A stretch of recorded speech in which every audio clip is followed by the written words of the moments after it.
The SMU Mustangs have gone from a strong G5 team to an ACC power in just 2 seasons under Rhett Lashlee, right? The head coach, he enters his 4th year with an impressive 29-13 record after they went 11-1 in their first regular season in the ACC.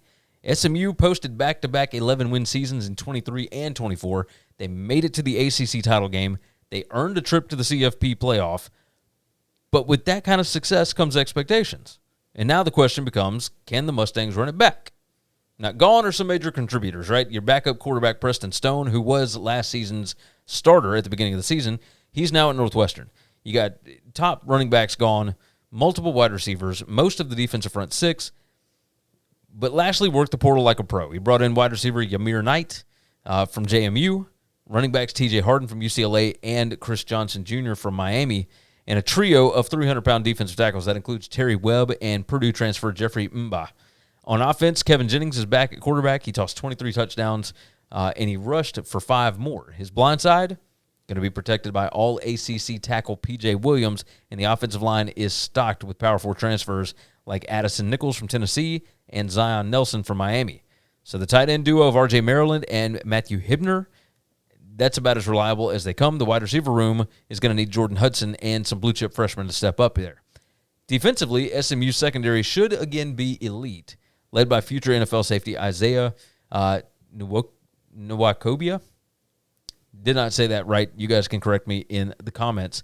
But the ball-hawking Deuce Harmon is also there as well. Pass rush led the ACC in sacks last season. They return playmakers in Isaiah Smith and Cameron Robertson, and they add reinforcements like Trey Wilson from Baylor and DJ Warner from Kansas.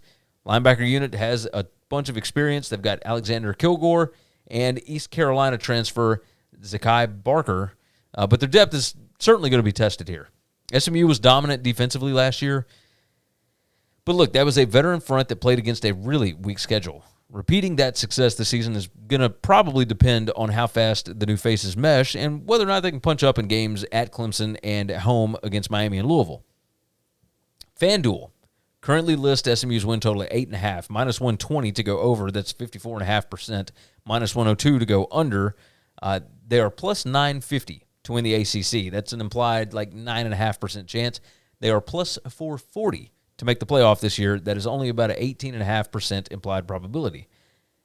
Those odds might feel low for a team that just made the playoff, but as I mentioned, the 2025 schedule is rough, certainly compared to what they did last year. They didn't beat a single team that was ranked inside the top 40 last year in SP play. I mean, it was just ridiculous. SMU travels to TCU and Clemson. They host Miami, they host Baylor, and they host Louisville. If they can survive that gauntlet or even go 3-2 in those matchups, you're looking at more than likely a double-digit win season and another title shot to be within reach. I don't think they get there. I've got them 9-3 with wins over Baylor and Louisville here. The keys to the season, though, clean up the turnovers. I mean, that's bananas. No ACC team gave the ball away more last season. They gave away 24 turnovers, but they were only -2 in turnover margin. That was good for 10th in the ACC. Penalties, they got to clean that up. They need to find playmakers to replace the departed skill guys. The biggest obstacle is the schedule, right? SMU is not going to sneak up on anybody this coming season. They are not a feel-good story anymore. They are a contender, or what is considered a contender. We'll see if they actually are. And that means everybody's going to gun for them this year. Thanks for listening to Winning Cures Everything. Make sure and follow me on Twitter @GaryWCE. If you want to toss in a question, you can email me, Gary@winningcureseverything.com. Make sure and hit that subscribe button, and we'll see you next time.